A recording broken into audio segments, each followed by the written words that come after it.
Okay students, हम यहाँ पर क्वेश्चन नंबर 11 करने वाले हैं। यहाँ पर 3 ट्रिग्नोमेट्रिक फंक्शन है, मतलब इन्वर्स ट्रिग्नोमेट्रिक फंक्शन है।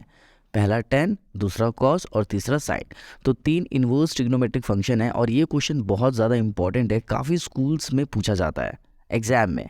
ठीक है, तो सॉल्यूशन कैसे करेंगे देखो भाई।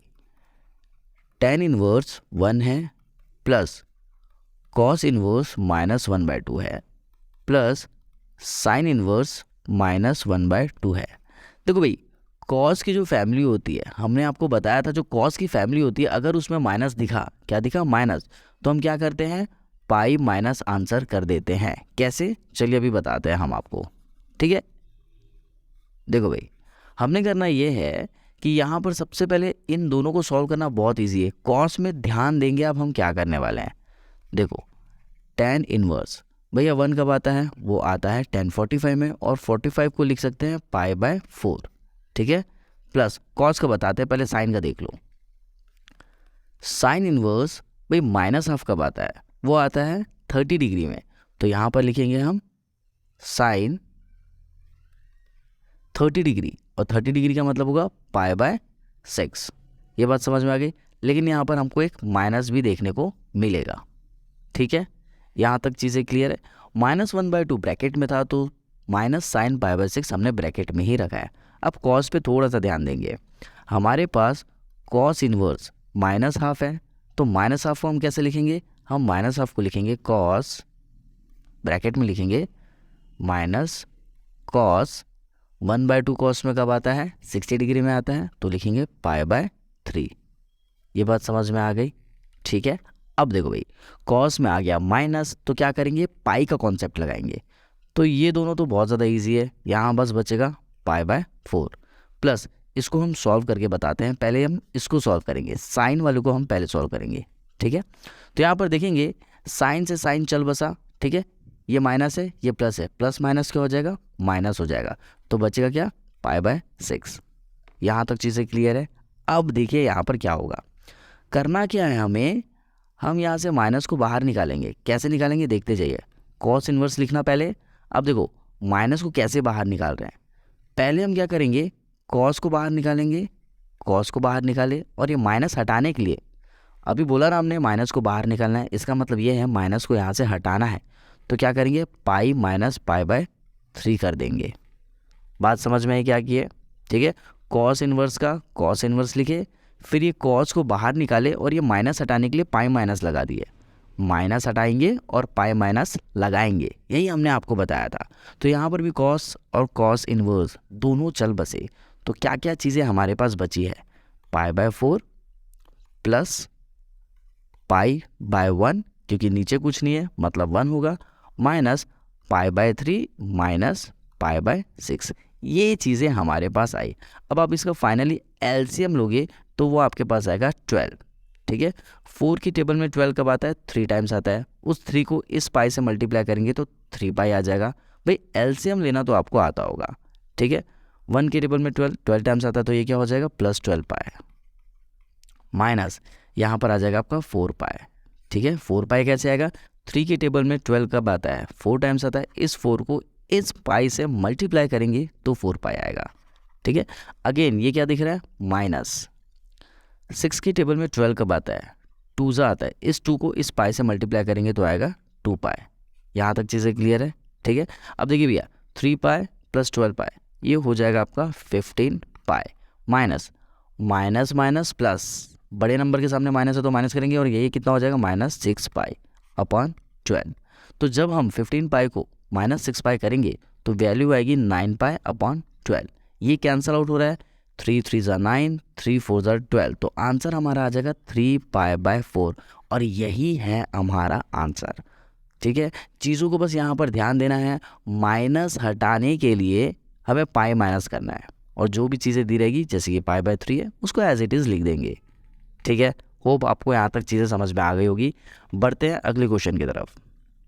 भाई क्वेश्चन नंबर 12 हमसे क्या कह रहा है, देखो भाई cos inverse 1/2 plus 2 sine inverse 1/2, सबसे ज़्यादा इजी क्वेश्चन है ये।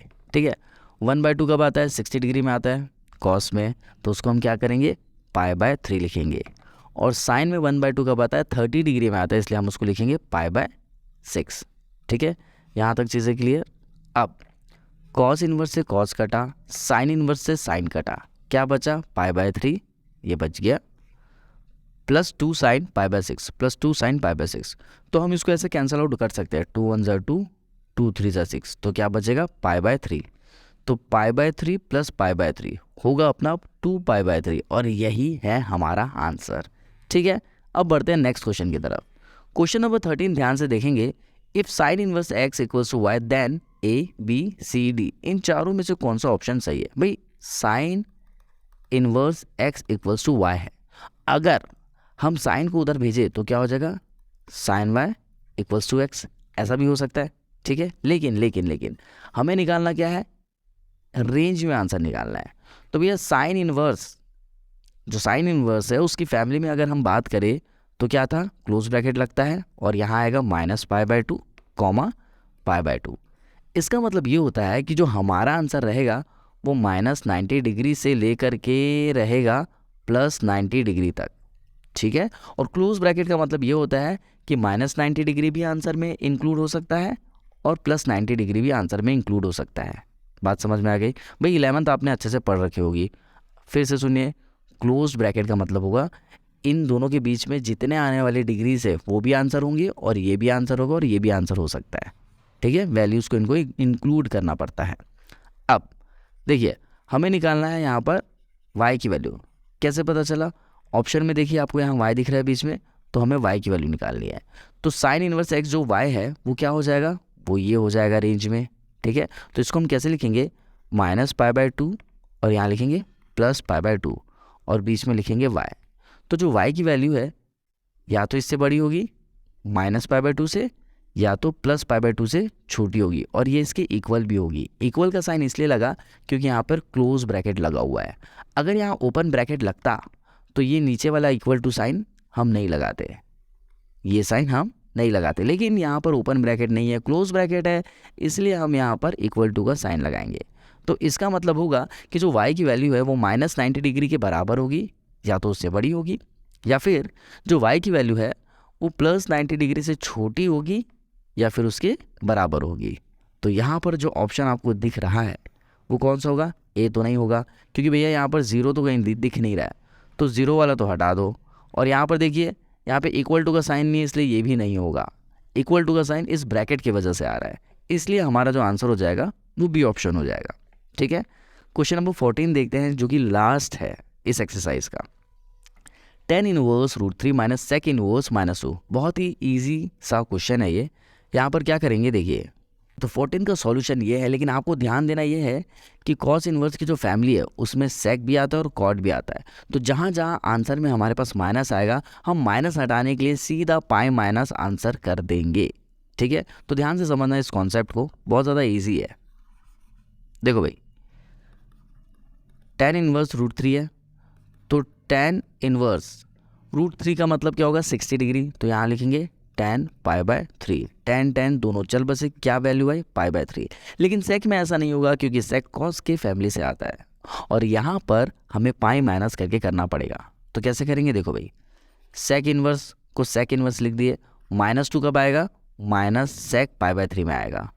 ठीक है, अब इस सेक को बाहर निकाल देंगे, निकल गया, देखो बाहर निकल गया बाहर, और इस माइनस साइन को हटाने के लिए हम लिख देंगे पाई माइनस, आंसर क्या है π/3 है, तो पाई माइनस आंसर बोले तो पाई माइनस π/3।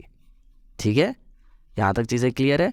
अब इस सेक इनवर्स सेक के साथ कैंसिल आउट हो जाएगा और यहाँ पर सॉल्व करने पर हमारा आएगा 3 पाई माइनस π/2। तो 3 पाई माइनस पाई करेंगे तो आंसर आएगा 2 π/3। अब इसको हम फाइनली सॉल्व करेंगे तो -π/3 हमारा आंसर आ जाएगा। मतलब जो ऑप्शन बी है वो हमारा सही आंसर हो जाएगा। आई होप स्टूडेंट्स कि आपको सारी चीज़ें समझ में आ रही है। मिलते हैं अगले एक्सरसाइज में। Till then bye.